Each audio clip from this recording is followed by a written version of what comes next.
और मुझे विश्वास है 125 करोड़ देशवासियों के आशीर्वाद है, ये कोर्ट के चक्कर जितने लगाने लगा ले, एक दिन को तो उनको जाना ही पड़ेगा।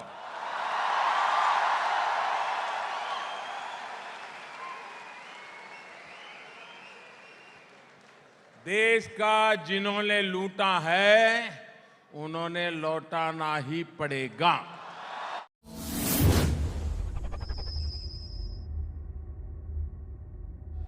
देश का नौजवान देश का भविष्य है और आज उत्साह, उमंग और जोश से भरे हुए इन नौजवानों के बीच में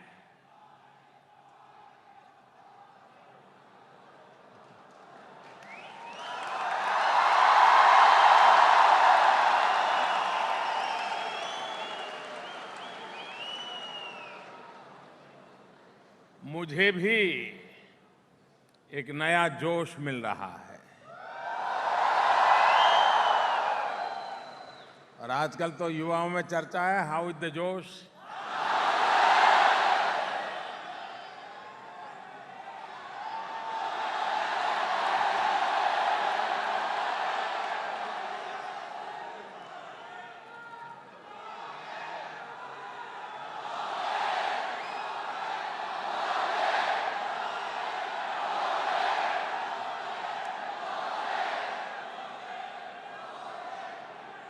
दोस्तों, देश तेज गति से बदल रहा है। जिस आशा और अपेक्षा के साथ 2014 में आपने मुझ पर जिम्मेवारी दी, देशवासियों ने जिम्मेवारी दी। आप गुजरात के लोग तो मुझे भी जानते थे, मेरे काम को भी जानते थे।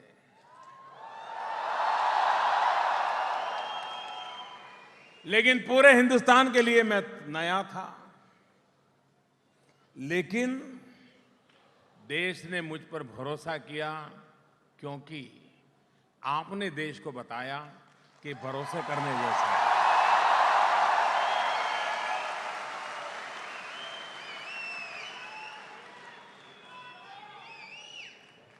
आज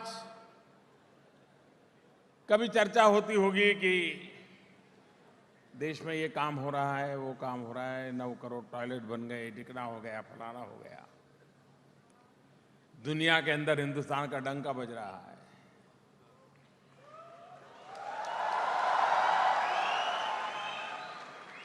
क्या कारण है?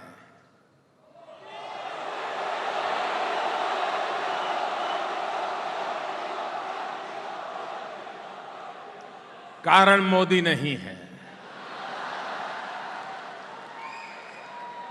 कारण आपका एक वोट है।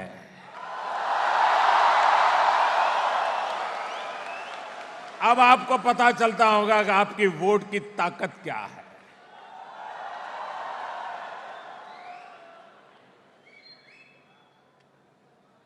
आपके एक वोट ने 5 साल तक मुझे दौड़ाता है। आपका वोट, आपका एक वोट मुझे दिन रात जाग करके आपके लिए कुछ करने की प्रेरणा देता है। सूरत व्यापारियों की भूमि है। आपको जरूर लगता होगा कि आपने 2014 में इन्वेस्ट किया था, उसका पूरा फल आपको मिल गया है। और चक्रवृद्धि ब्याज से मिला होगा।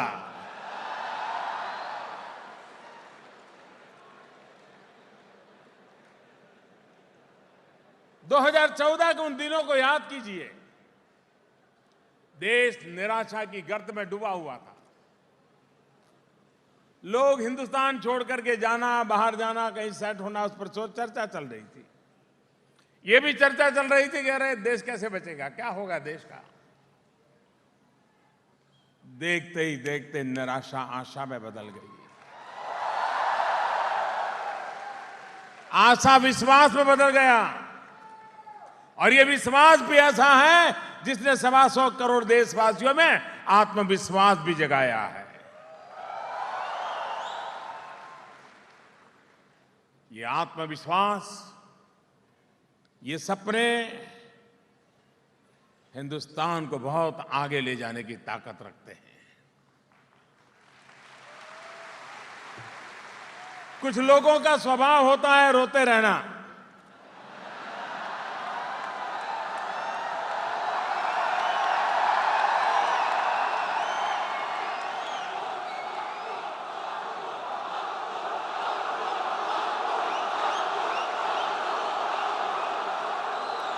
न मेरा रोने में विश्वास है, न रुलाने में विश्वास है।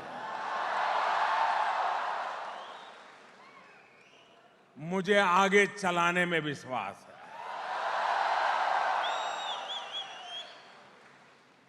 और देश चल पड़ा है। हर कोई नए सपने लेकर के निकल पड़ा है। कभी कभी लोग मुझे पूछते हैं कि मोदी जी,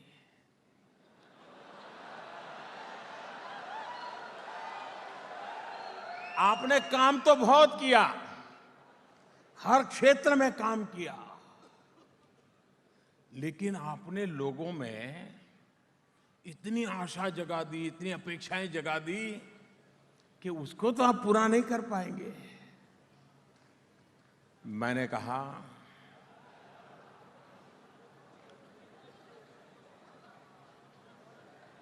कि निराशा के बजाय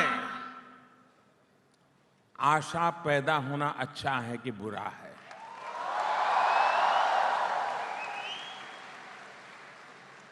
नई आकांक्षाएं जगना अच्छा है कि बुरा है। मैंने कहा हमें गर्व होना चाहिए कि देश में एक ऐसी सरकार बनी है जिसने 125 करोड़ देशवासियों के सपनों को जगा दिया है। देश में एक ऐसी सरकार काम कर रही है जिस काम को देख करके उसको लगता है अरे मोदी जी इतना कर सकते तो ये भी कर देंगे।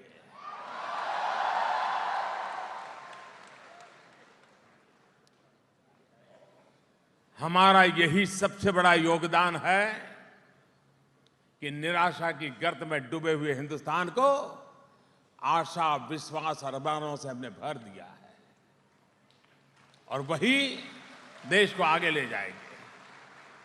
यही ताकत है जो देश को आगे ले जाएगी। कोई कल्पना कर सकता है स्वच्छता जैसा विषय देशवासियों ने अपना बना लिया, वरना हमारे देश का हाल क्या था? 2 शब्द हमारे जहन में घर कर गए थे। 2 शब्द ऐसे हमारे सार्वजनिक जीवन का हिस्सा बन गए थे और उसी ने देश को पटरी से नीचे उतार दिया था। वो 2 शब्द कौन से थे? कोई भी काम हो तो पहला सवाल आता था मेरा क्या? था कि नहीं था? ऐसा था कि नहीं था? ऐसा था कि नहीं था? अच्छा मान लीजिए कोई कहेगा भाई तेरा कुछ नहीं, भाई मैं तो उसमें तुझे कुछ दे नहीं सकता हूं, तेरा कुछ हो नहीं सकता है। तो फिर दूसरा शब्द आता था मुझे क्या?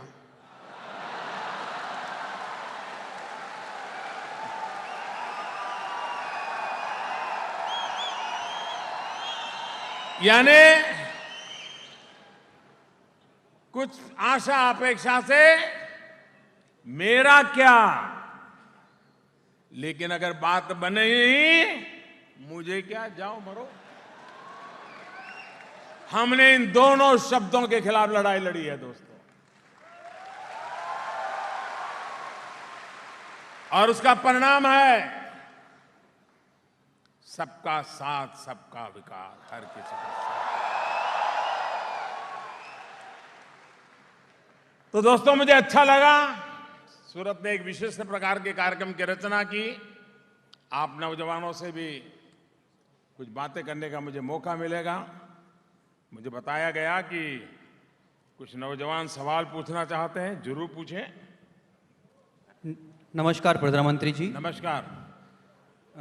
मैं एक कंप्यूटर इंजीनियर हूँ और सर पहले देश में मानसिकता थी कि इस देश का कुछ नहीं हो सकता है, पर इसमें अभी मैं बदलाव देख रहा हूँ। तो मेरा प्रश्न ये है कि ये बदलाव संभव कैसे हुआ? धन्यवाद जी।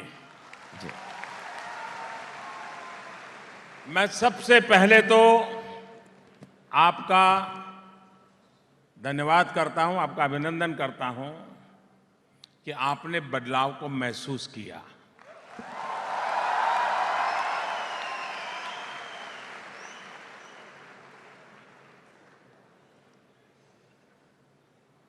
ये बात सही है कि सबसे पहला जो हमने काम किया है, इस देश में हम लोगों के दिमाग में पिछले 10 साल में, यानी मेरे आने के पहले वाले 10 साल, 2004 से 2014 जब रिमोट वाली सरकार चलती थी,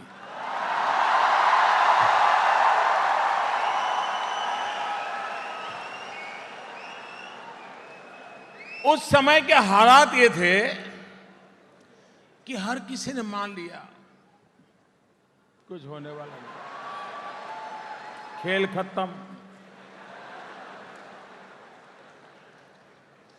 अब ऐसे ही गुजारा कर लो भाई, जो नसीब में था वो होगा। एक मानसिकता घर कर गई थी कि कुछ भी नहीं बदल सकता है। हमने सबसे पहला काम किया है, उन मानसिकता को ही बदल दिया है। सब कुछ बदल सकता है। आपने देखा होगा कि पहले अखबारों की सुर्खियां देख लीजिए, 2013-14 के अखबार निकालिए, आए दिन खबर आती रही, ये घोटाला, वो घोटाला, ये घोटाला, आता तक नहीं आता था। 4.5 साल हो गए, खबरें बदली कि नहीं बदली? हेडलाइन बदली कि नहीं बदली? वरना उस समय कोयला घोटाला, 2G घोटाला, न तो ये जी कहां तक जाता है जानते हैं आप लोग।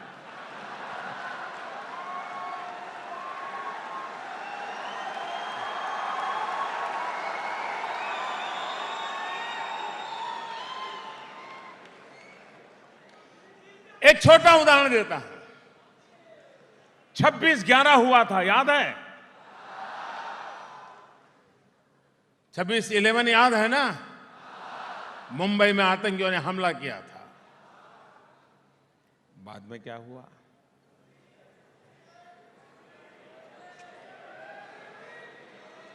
फूल चढ़ाए, मोमबत्तियां जलाई, श्रद्धांजलि दी गई, और हमारी सरकार के दरमियान उरी हुआ था।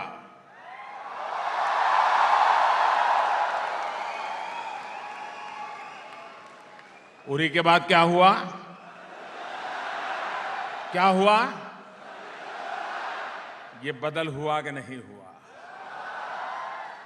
तब इतनी बड़ी मात्रा में निर्दोष लोगों को मौत के घाट उतार दिया गया और सरकार सोचती रही। उरी ने हमें सोने नहीं दिया।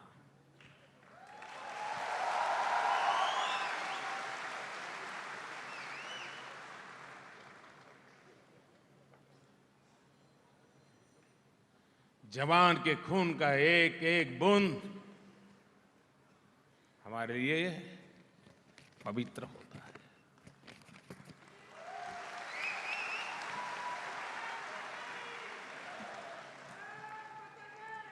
और उसी में से भीतर वो आग थी जो आग उस जवान के दिल में थी, वही आग इस प्रधानमंत्री के दिल में।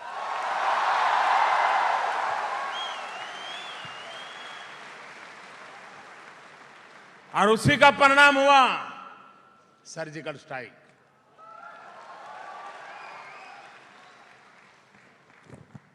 बदलाव ऐसे आता है, कोई कल्पना कर सकता था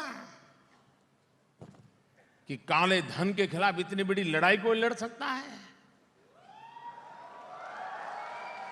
हर कोई सोचते थे कि नेता लोग आते हैं, बोलते हैं, फिर वो भी सेट हो जाते हैं। ये ऐसा नेता है, खुद सेट होता नहीं अपने लिए और न ही औरों को अपसेट किए बिना छोड़ता है। नोटबंदी के बाद 3 लाख कंपनियों को ताले लगा दिए, 3 लाख कंपनियों को। अगर किसी एक कंपनी को ताला लग जाए तो बहुत बड़ा पुतले जलाने के कार्यक्रम हो जाते हैं। 3 लाख कंपनियों को ताले लग गए, चूं तक आवाज नहीं आ रही है, क्योंकि हर कोई किसी न किसी पाप से डूबा हुआ था। अगर फैसले लेने के लिए इरादे साफ हो, नियत नेक हो, देश हित में हो, अपने निजी स्वार्थ के लिए न हो, तो निर्णय भी किए जाते हैं, निर्णयों का परिणाम भी मिलता है।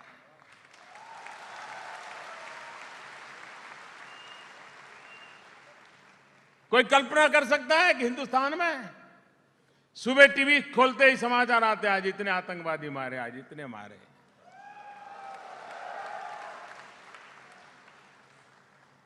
ये ठीक है, हमारे जवान भी शहीद हो रहे हैं, लेकिन वे सीना तान करके लड़ते लड़ते मर रहे हैं, सोए हुए आकर के कोई बम फेंक करके नहीं मार पा रहा है।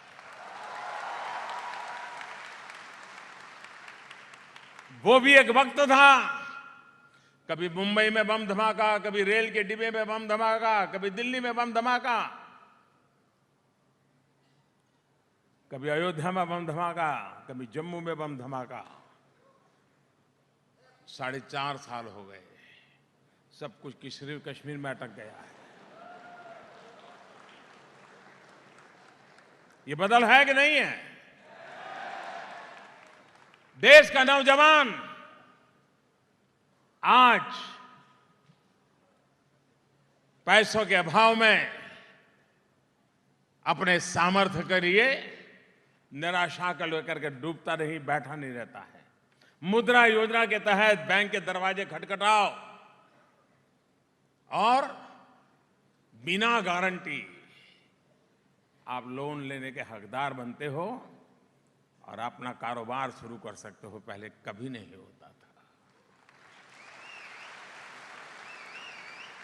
इस देश में बलात्कार पहले भी होते थे।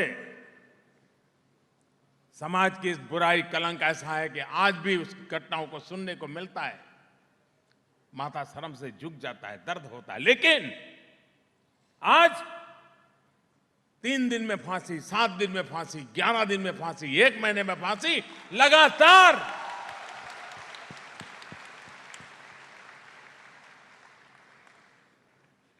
उन बेटियों को न्याय दिलाने के लिए एक के बाद एक कदम उठाए जा रहे हैं और नतीजे नजर आ रहे हैं। लेकिन देश का दुर्भाग्य है कि बलात्कार की घटना तो 7 दिन तक टीवी पर चलाई जाती है, लेकिन फांसी की सजा की खबर आकर के चली जाती है।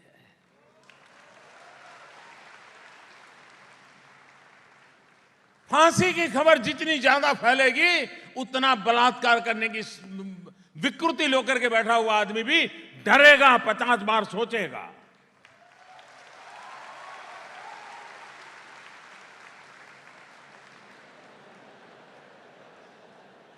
मेरा कहने का तात्पर्य यह है कि देश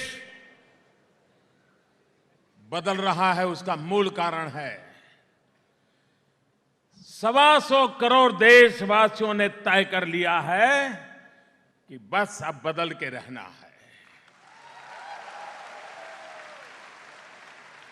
हम लोगों का स्वभाव है, अगर हम बस में जा रहे हैं, ट्रेन में जा रहे हैं, हवाई जहाज में जा रहे हैं और बगल की सीट खाली है, हमने अपना थैली वहां रख दी, बैग रखी, पर्स रख दी, टेलीफोन रख दिया, किताब रख दी और विमान के चलते चलते या ट्रेन के चलते चलते वहां का रिजर्वेशन जिसका वो आ गया उस सीट पर बैठने के लिए।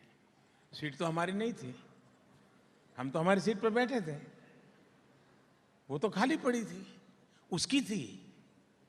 वो आया, हमको टेलीफोन उठाना पड़ा, किताब उठानी पड़ी, चश्मे उठाने पड़े, मोबाइल उठाना पड़ा, मुंह लटक गया।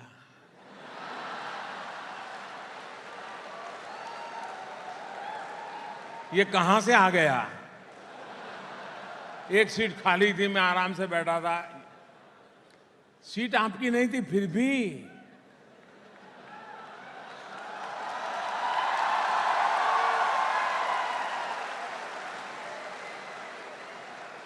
एक तरफ ये हमारा अनुभव, उसी देश में देश के प्रधानमंत्री ने लाल किले से एक बार यूं ही कह दिया कि अगर आपकी स्थिति ठीक है तो आपको गैस की सब्सिडी में क्या रखा है, छोड़ दो ना। मेरे देश के 1.25 करोड़ लोगों ने छोड़ दिया। ये जन मन बदला है। 125 करोड़ देशवासियों का जन मन जो बदला है, वो देश को बदल के रहेगा, ये मेरा विश्वास है। रेल के अंदर सीनियर सिटीजन्स को सब्सिडी मिलती है, टिकट में पैसों में राहत मिलती है। मैंने ऐसे ही कहा रेलवे वालों को, जरा जो पर्ची होती है फॉर्म, उसमें लिख दो कि भाई मैं सब्सिडी सरेंडर करना चाहता हूं, मुझे जरूरत नहीं है। इतना ही लिखा, मैंने कभी भाषण नहीं किया इस पर, न कोई अपील की, कुछ नहीं किया। आपको जानकर के खुशी होगी, मेरी लास्ट जो जानकारी थी, करीब करीब 40-45 लाख ऐसे सीनियर सिटीजन जिन्होंने लिखा कि मुझे सब्सिडी नहीं चाहिए, मैं पूरी टिकट देना चाहता हूं।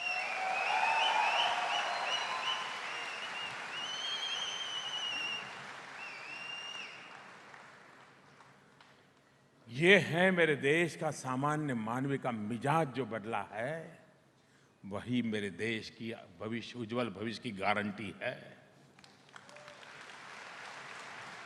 ये आशा, ये विश्वास, ये आत्मविश्वास, ये सपने, और उन सपनों के अनुकूल सरकार की नीतियां, सरकार की रीति, सरकार की गति, सरकार की मति उसको एक नई ताकत देती है।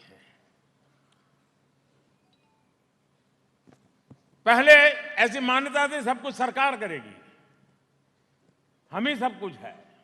हमने आकर के बदल दिया, जी नहीं, हमसे बड़ा देश है, देश के लोग बड़े हैं। 125 करोड़ देशवासी देश बदल सकते हैं, हम तो निमित्त हैं। उनके भरोसे छोड़िए, वो देश को आगे ले जाएंगे, और हमने छोड़ना तय कर लिया है। देश के भरोसे, 125 करोड़ देशवासियों के भरोसे चलना, ये सपना लेकर के हम चल पड़े हैं। और वही ताकत है, एक मोदी नहीं है, ये 125 करोड़ मोदी है जो देश बदल रहे हैं, जो देश बदल रहे हैं। धन्यवाद आपके सवाल के लिए। माननीय प्रधानमंत्री, the architect of the new India, Bharat का नागरिक होते मुझे गर्व की भावना है कि सामान्य घर में से आके आप भ्रष्ट ताकतों के सामने चुनौती दे रहे हो, और इसी चुनौती के साथ डर के मारे एक महागठबंधन हो रहा है। 2019 में भारत के 125 करोड़ देशवासियों कांग्रेस मुक्त भारत का इंतजार कर रहा है। आप इस बारे में क्या कहना चाहते हैं?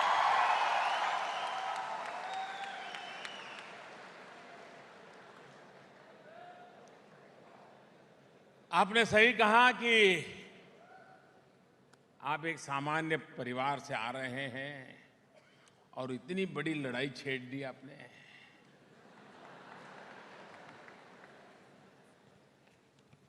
मुझे लगता है कि मैं इसलिए छेड़ पाया हूं क्योंकि मैं सामान्य परिवार से आता हूं। मैं भी अगर बड़े घराने से आया होता, मैं भी वो बड़े बड़े बैगेज लेकर के आया होता, तो मुझे भी डर रहता कि कल मेरी किताब खुल जाएगी तो क्या होगा।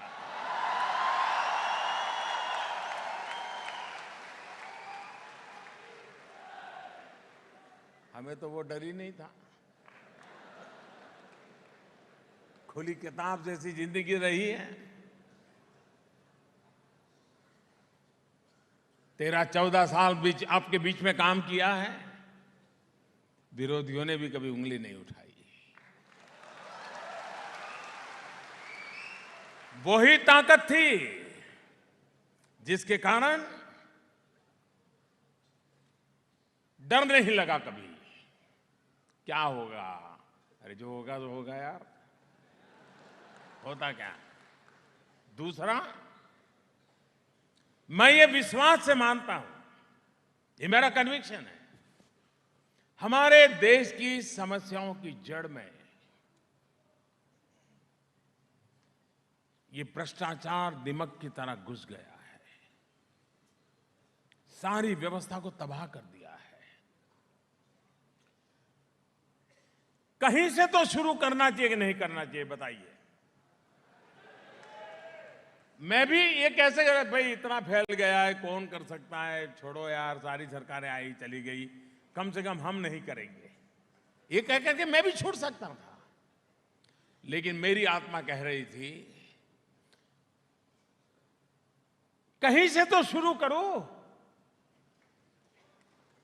और मैंने ऊपर से शुरू किया।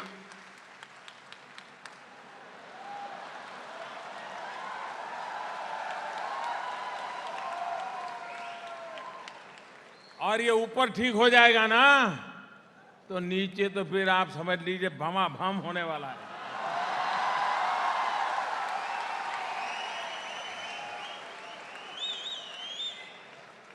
और इसलिए, और आपने देखा जिस 4-4 पीढ़ी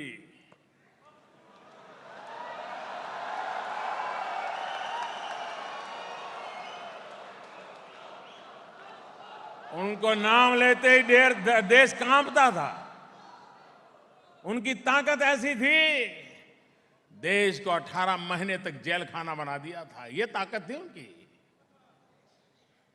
कभी किसी ने सोचा नहीं होगा कि 4-4 पीढ़ी भारत पर राज करने वालों को एक चाय वाला चुनौती दे रहा है।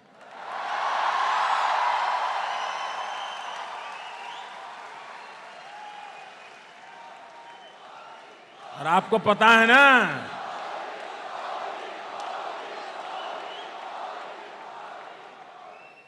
आपको पता है ना, वे जमानत पे है। कभी किसी ने सोचा होगा? और भी उनके सारे सागरी दरबारी लोग हैं, वो भी जेल कोर्ट के चक्कर काट रहे हैं। और मुझे विश्वास है 125 करोड़ देशवासियों के आशीर्वाद है, ये कोर्ट के चक्कर जितने लगाने लगा ले, एक दिन को तो उनको जाना ही पड़ेगा।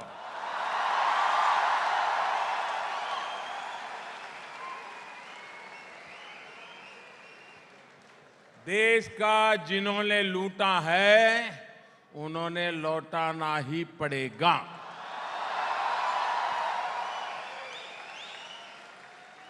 आप मुझे बताइए, पहले भी इस देश से बेईमानी करके, रुपये मार करके देश छोड़ कर लोग भागे हैं कि नहीं भागे हैं? सैकड़ों की तादाद में भागे हैं। लेकिन उसके बाद क्या हुआ? क्या करे, वो भाग गया।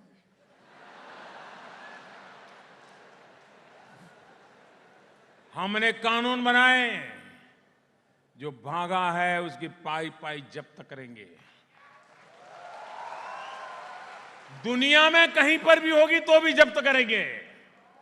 और इसके कारण ये भागे हुए भी रास्ता खोज रहे हैं।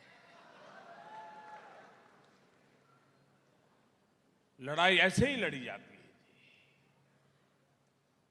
अगर 125 करोड़ देशवासियों का उज्जवल भविष्य, देश के नौजवानों का उज्जवल भविष्य यही दिल में भरा पड़ा है, तो ये निर्णय भी अपने आप होने लग जाते हैं। जहां तक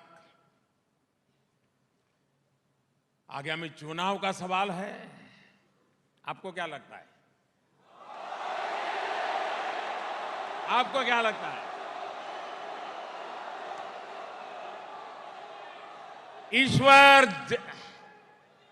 देखिए, जनता जनार्दन ईश्वर का रूप होती हैं और ये किसी के पढ़े लिख करके आए हुए लोग नहीं हैं, किसी के पढ़े पढ़ाए लोग नहीं हैं, अपने आप आवाज दे रहे हैं। क्या होगा?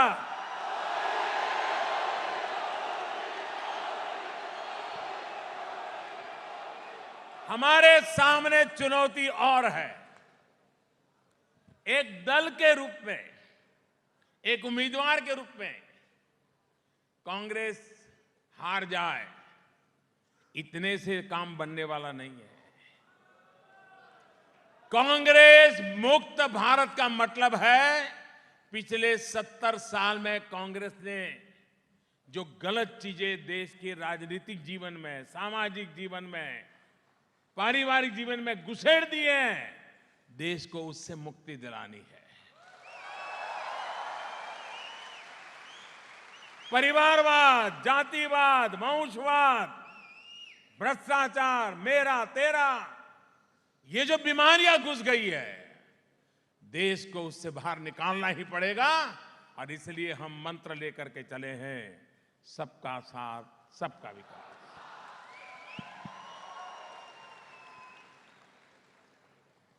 और कोई? नमस्कार सर, नमस्ते। मैं लीगल फील्ड से हूँ।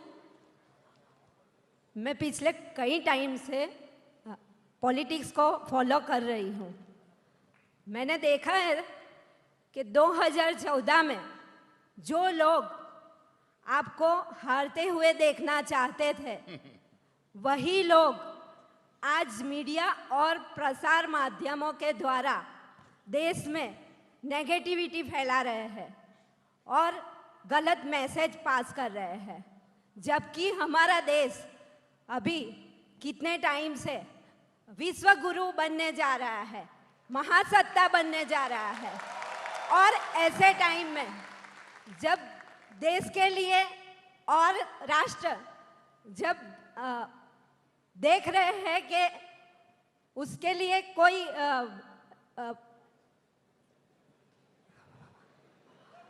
देखे कि कोई राष्ट्र के लिए, हमारे देश के लिए आप गुजराती बोलिए, चिंता मत कीजिए। जी सर। नहीं,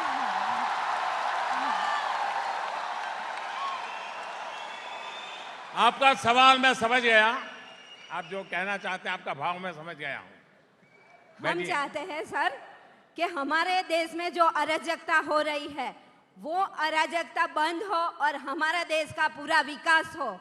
और ये विकास में हम जैसे नागरिक देश का उज्जवल भविष्य बनाने में लगे हुए हैं और हम प्रयत्न कर रहे हैं। तो हम जैसे नागरिकों के लिए आपका क्या संदेश है? वंदे मातरम। आपने ये जो चिंता की, इसके लिए मैं आपका आभारी हूं। ये बात सही है। अगर आप 2013-14 में जब लोकसभा के चुनाव चल रहे थे, उस समय की खबरें देखें तो एक टोली थी, बोली नहीं थी,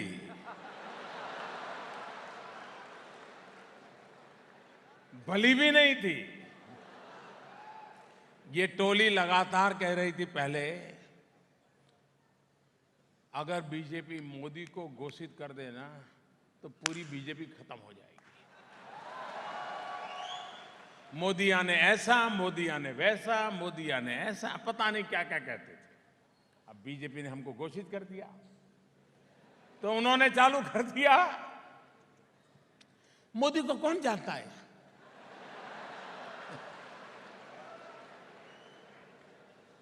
गुजरात वाले जानते हैं, और कौन जानता है?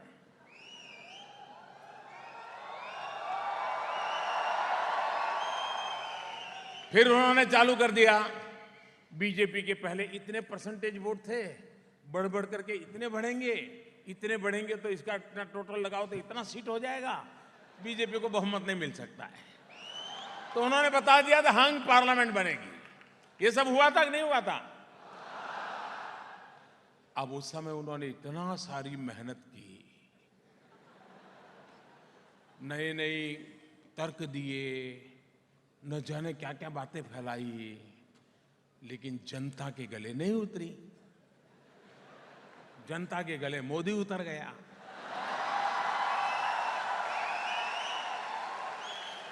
अब मुझे बताइए, 2013-14 में जिन्होंने इतनी मेहनत की, ये मोदी नाम का खड़ा ही नहीं होना चाहिए। उनके दिल में कितना गुस्सा भरा पड़ा होगा बताइए। वो अपमान महसूस करते होंगे कि नहीं करते होंगे? वो मोदी को हर हाल में नीचा दिखाने के लिए कोशिश करेंगे कि नहीं करेंगे? अपने अहंकार के लिए करेंगे कि नहीं करेंगे? ये नेगेटिविटी का कारण वही है। लेकिन हमें ऐसी नेगेटिविटी की चिंता नहीं करनी चाहिए। हमें नेगेटिविटी का उत्तम उपाय क्या है? पॉजिटिविटी।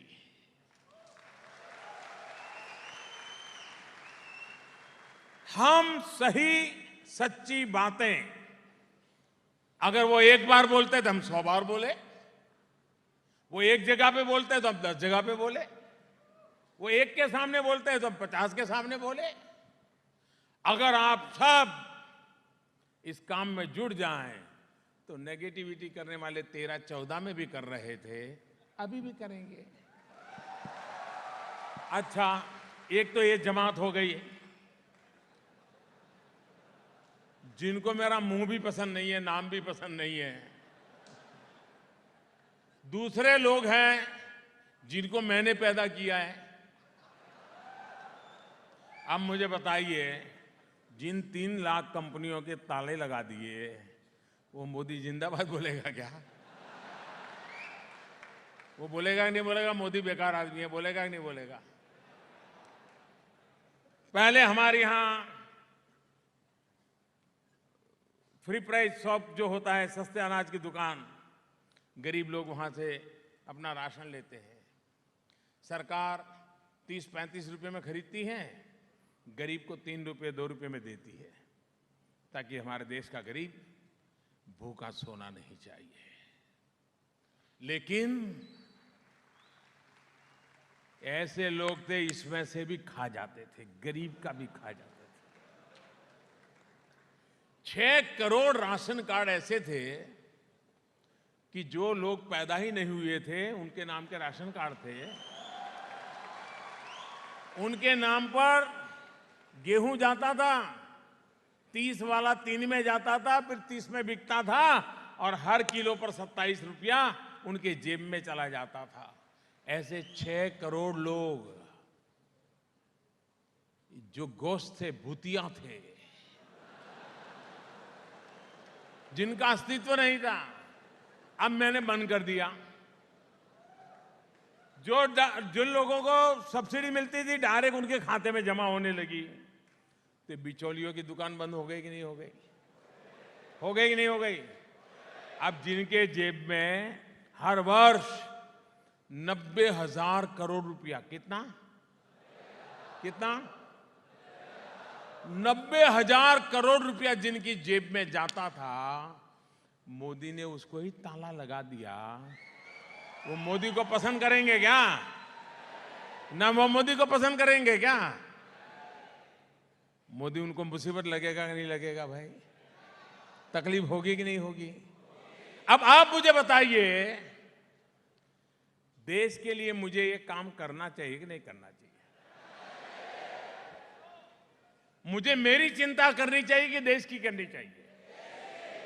मुझे मेरा क्या होगा, मेरा क्या होगा, मेरा क्या होगा, 2019 में क्या होगा, ऐसे डरते रहना चाहिए क्या? हिम्मत से देश के हित में काम करना चाहिए, नहीं करना चाहिए? और इसलिए मैंने किया है। नेगेटिविटी करने वाले उनको मुबारक। मैंने देश हित में काम किया है, पूरी पवित्रता के साथ किया है।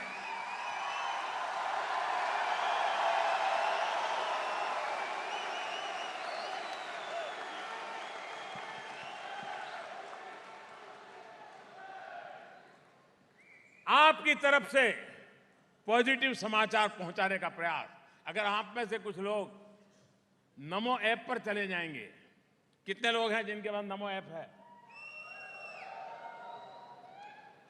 काफी लोगों के पास है, लेकिन बहुत लोगों को डाउनलोड करना चाहिए। करेंगे? उसके अंदर सारी जानकारियां, सही जानकारियां सरकार की, एक एक मिनट की जानकारी है। उसमें से जो आपको ठीक लगे आपके दोस्तों को, आपके रिश्तेदारों को, आपको परिवारों को फॉरवर्ड कर दीजिए। देखिए पॉजिटिविटी का माहौल अपने आप बनने लग जाएगा।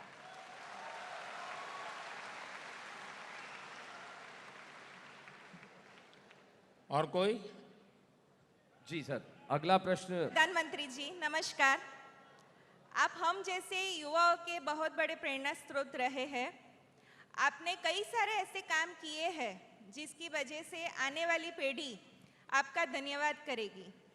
चाहे नोटबंदी हो या जीएसटी, लोगों को अब उसकी कीमत समझ आने लगी है। एक सीए होने के नाते मैं ये ज़रूर कहना चाहूँगी कि इसका बहुत सारा फ़ायदा है। मेरा सर आपसे एक ही क्वेश्चन है कि वोट बैंक की परवाह किए बिना आप ये सब कैसे कर सकते हैं? जय हिंद।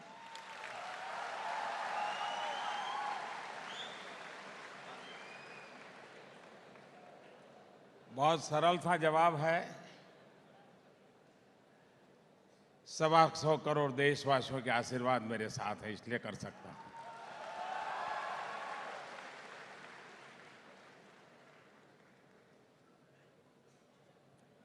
देखिए, समाज जीवन में आज भारत एक ऐसी अवस्था में पहुंचा है,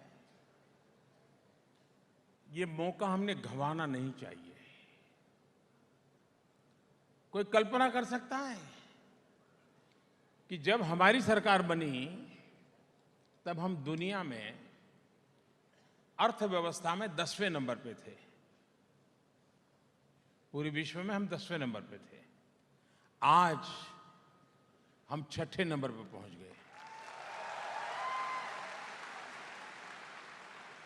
4 साल में 10 में से 6 नंबर पे। और मैं आपको विश्वास दिलाता हूं, वो दिन दूर नहीं होगा ये खबर आएगी कि भारत अब 5वें नंबर पे पहुंच गया है। दुनिया के समृद्ध देशों को हमने पीछे छोड़ दिया है। आज हम गर्व कर सकते हैं कि दुनिया का सबसे ऊंचा स्टैच्यू किसके पास है? कौन हिंदुस्तानी होगा जिसको गर्व नहीं होगा? दुनिया का, हिंदुस्तान का सबसे लंबा रेल और रोड ब्रिज हमारी सरकार के समय लोकार्पण हुआ। किसको गर्व नहीं होगा?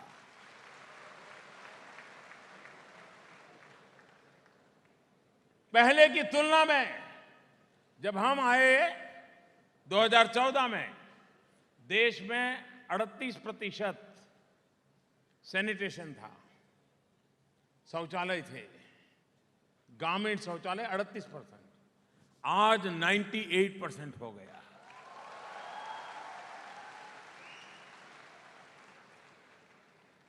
जब हम आए तब देश के आधे लोगों के पास बैंक अकाउंट नहीं था। आज करीब करीब देश के सभी लोगों का बैंक अकाउंट हो गया। और एक अंतर्राष्ट्रीय रिपोर्ट है कि पूरे विश्व में जितने बैंक अकाउंट खुले हैं उसके आधे अकेले मोदी के राज में खुले हैं।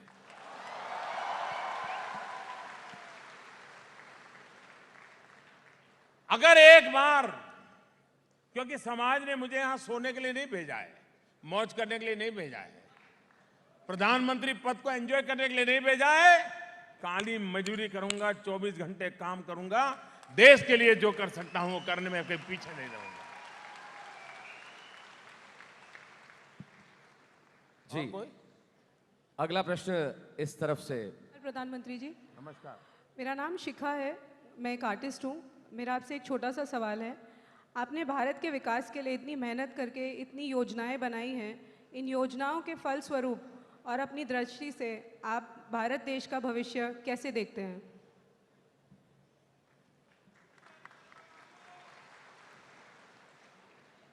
मैं भारत का भविष्य बहुत उज्जवल देखता हूं।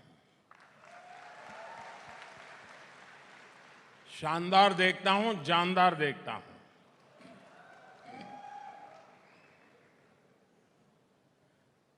आप मुझे बताइए, आज पूरे विश्व में हिंदुस्तान का डंका बज रहा है कि नहीं बज रहा है? सच में बताइए, बज रहा है कि नहीं बज रहा है? अमेरिका में भी भारत की गूंज है कि नहीं है? यूके में भी भारत की गूंज है कि नहीं है? ऑस्ट्रेलिया में भारत की गूंज है कि नहीं है? कनाडा में भी भारत की गूंज है कि नहीं है? चारों तरफ दुनिया में आज भारत के गौरवगान हो रहे हैं कि नहीं हो रहे हैं? मैं समझता हूं इतने कम समय में अगर हम दुनिया के अंदर भारत के हक का, ये सब हमारा हक था, लेकिन किसी ने कोशिश नहीं की, हमने नया कुछ नहीं किया, सिर्फ भारत का जो हक था उसको दिलाने की कोशिश की है, वो हमें आज मिला है।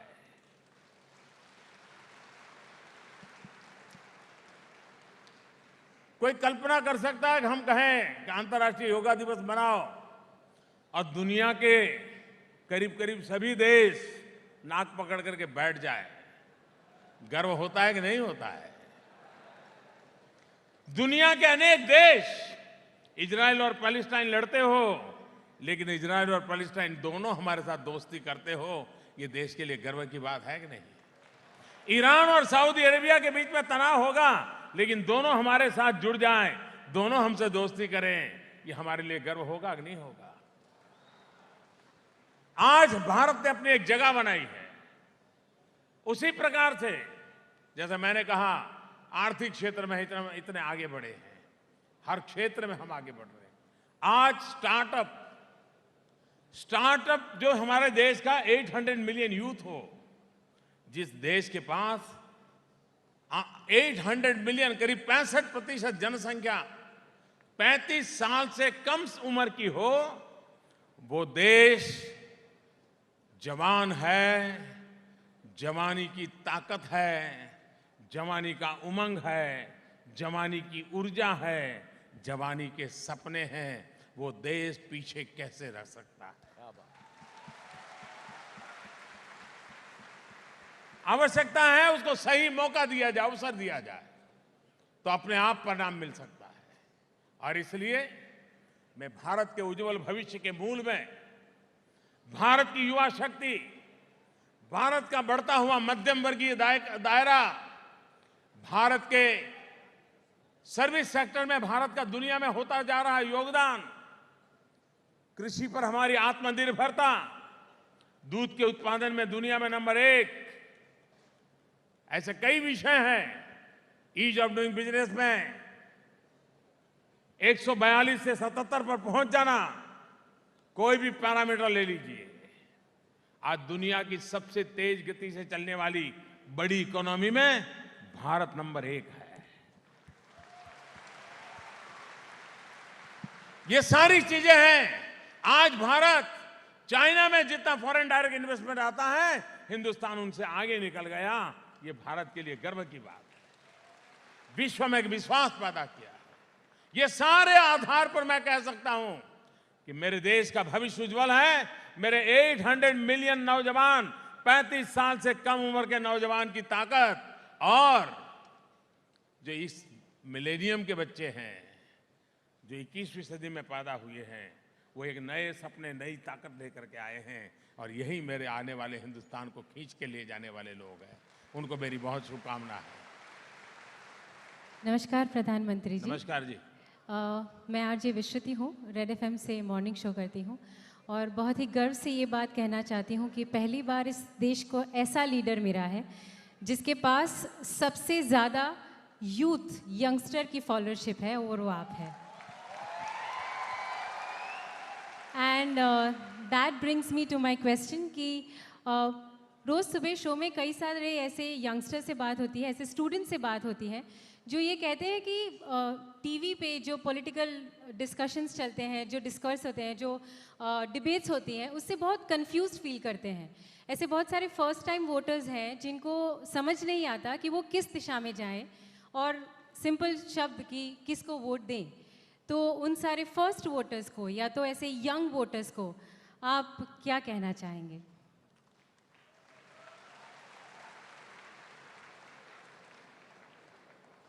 ये बात सही है कि हमारे देश में हमारा लोकतंत्र बहुत मजबूत है, हमारा लोकतंत्र बहुत वाइब्रेंट है, लेकिन हमारे देश के राजनीतिक दलों की मानसिकता अभी भी बहुत पुरानी है और इसलिए लगातार डेवलपमेंट के मुद्दों पर डिबेट हो, सामान्य मानवीय की आशा आकांक्षाओं अपेक्षाओं के संदर्भ में डिबेट हो, रेल रोड बिजली पानी सड़क इन सारी चीजों में चर्चा हो, लेकिन दुर्भाग्य से हमारे विरोध में बैठे हुए लोग, उनके लिए मुद्दों पर बहस करना बहुत मुश्किल है।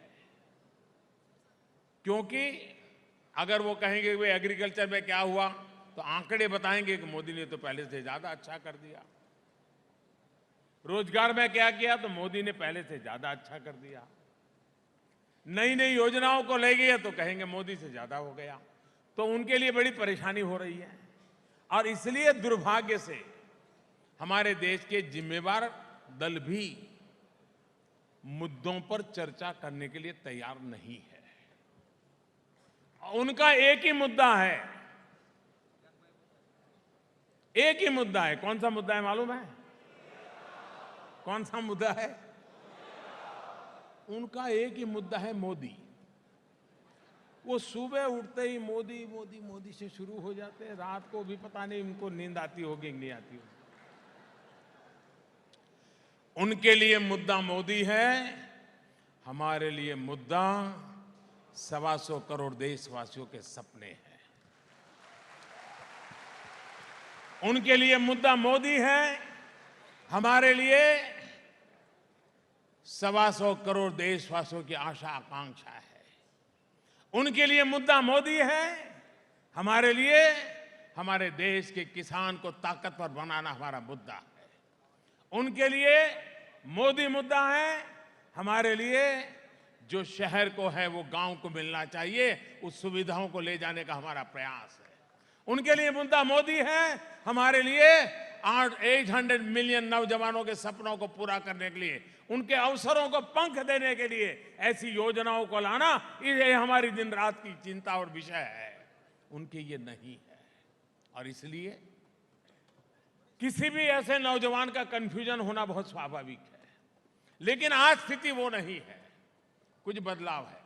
पहले ये टीवी हो अखबार हो जो परोसते थे, आपको वही लेना पड़ता था।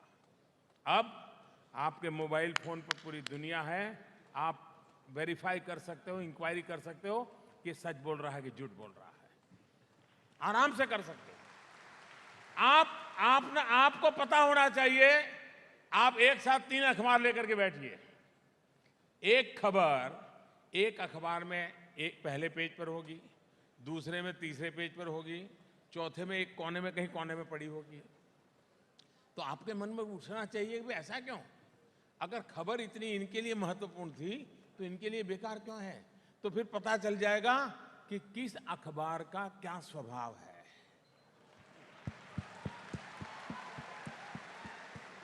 आपको मुश्किल नहीं होगा, आप टीवी चैनल भी 3-4 देख लेंगे तो पता चलेगा एक ही खबर को ये ऐसे बोल रहा है, ऐसे बोल रहा है, ऐसे बोल रहा है। तो आप आराम से, और मैं मानता हूं हमारे देश की नई पीढ़ी के जो नौजवान है, जो फर्स्ट टाइम वोटर है, उनमें ये महारत हमसे भी ज्यादा है। वो मोबाइल फोन पर सारी दुनिया खोज करके, वो गूगल गुरु के विद्यार्थी हैं। वो गूगल को पूछेंगे कि बताओ भाई ये मोदी को ऐसा कह रहा है, सच क्या है, उसको 5 मिनट में मिल जाएगा। मैं चाहता हूं देश की युवा पीढ़ी खबरों को बराबर बारीकी से एनालिसिस करने की आदत बनाए, किसकी खबर सही निकलती है उसका एक खाका बनाए, और वो विश्वास हो जाएगा कि किस रास्ते पर चुनना है।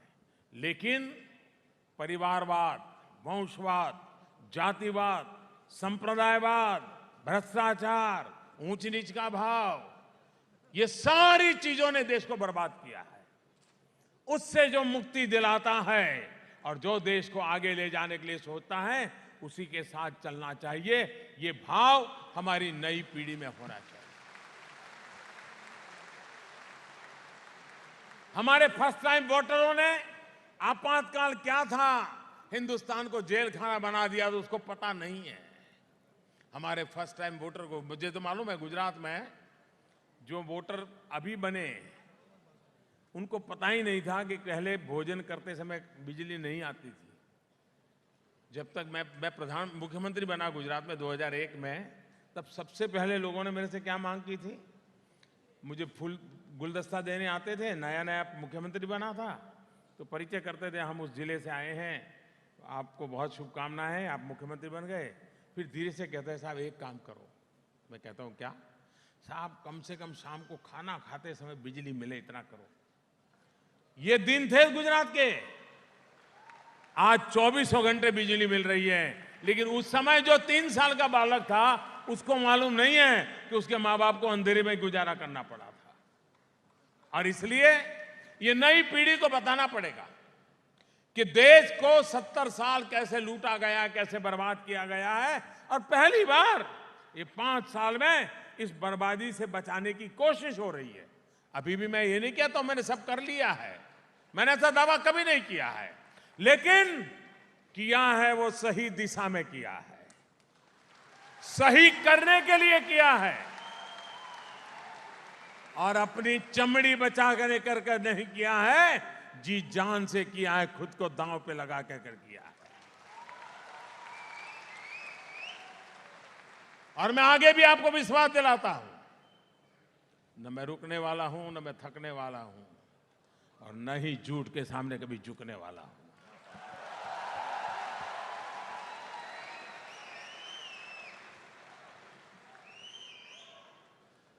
मेरा सर झुकता है एक ही जगह पे, 125 करोड़ हिंदुस्तानियों के आगे।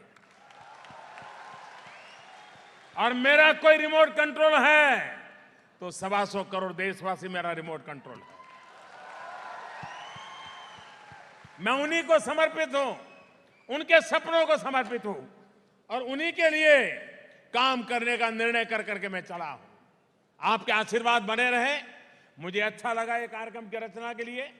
मैं यहाँ के हमारे सांसद महोदयों को धन्यवाद करता हूं, उन्होंने बढ़िया रचना की। यहाँ के पार्टी के लोगों को मैं धन्यवाद करता हूं कि मुझे ऐसे होनहार लोगों से मिलने का मौका मिला, और मैंने देखा कि सवाल पूछने में भी बेटियां ज्यादा आगे थी। तो मैं इस विमेन एम्पावरमेंट को भी बधाई देता हूं। बहुत बहुत धन्यवाद दोस्तों, मुझे बहुत खुशी हुई। मैं फिर से एक बार जो नौजवान हजारों की तादाद में बाहर खड़े हैं उनकी क्षमा मांगते हुए मेरी बात को समाप्त करता हूं।